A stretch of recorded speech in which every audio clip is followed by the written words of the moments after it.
और मैंने वो उठाने का प्रयास किया तो आधी बीजेपी मेरे खिलाफ नहीं। तीसरा, आप सबको पता होगा कि उदयनगर में जहां जोशी जी 50 साल तक जिस दुकान पे बैठे थे उस दुकान को ध्वस्त कर दिया। काटाफोड़ में जिस दुकान पे बैठे थे उस दुकान को ध्वस्त किया। और तो और हाटुटिया के केरोद ग्राम में जहां से सम्मानित विधायक जी आते हैं, उस गांव में जनसंघ के जमाने के कार्यकर्ता जो विकलांग था उसकी गुमटी को हटाने को प्रतिष्ठा का प्रश्न बनाया गया और उसको हटाया गया। जब जिम्मेदारों तक ये बातें पहुंचाई जा रही और जिम्मेदारी बातों को प्रयास नहीं कर रही, तब मेरा प्रयास ये हुआ कि इन लोगों के साथ जो जाती हुई है उसके लिए मुझे लड़ाई लड़ना चाहिए,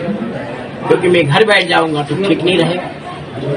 बाद में मुझे लगा कि पार्टी के सब लोगों ने मुझे बुलाने का प्रयास किया, लेकिन मुझे लगा कि अब वो स्थिति नहीं है जिसमें मैं वापस लूं। इसलिए मैं कल 11 बजे के आसपास भोपाल में माननीय कमलनाथ जी के बंगले के समीप एक जगह, जो कि प्रतीकात्मक रूप से हम काम करते आए हैं, आपने देखा होगा कि मैं कभी पोस्टर, बैनर, झंडा, डंडा इनके कॉन्टेस्ट में नहीं रहा हूं। इसी कारण से हम वहां पर कुछ हमारे साथी जो आदिवासी हमारे पुराने हैं, बंजारे हमारे पुराने हैं, जो हम लोगों के निरंतर साथ देने वाले लोग हैं, प्रतीक के तौर पर वो कुछ लोग और भोपाल के मेरे कुछ मित्र, क्योंकि मैं भोपाल में बड़ा हूँ। सामान्य आरिफ हकीम मेरे राजनीति में उस्ताद रहे, मैं तो उनको उस्ताद ही कहता है, उन्होंने मुझे राजनीति सिखाई थी। उनके कुछ साथियों के साथ मैं कल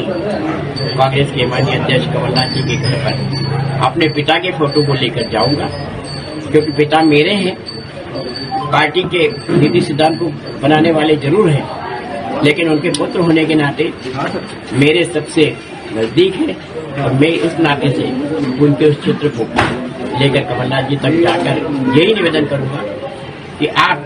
इस चित्र की मर्यादा को बनाए रखने के लिए अपनी पार्टी में इस चीज को सम्मिलित करते हुए मुझे अपना स्थान देने का प्रयत्न करें।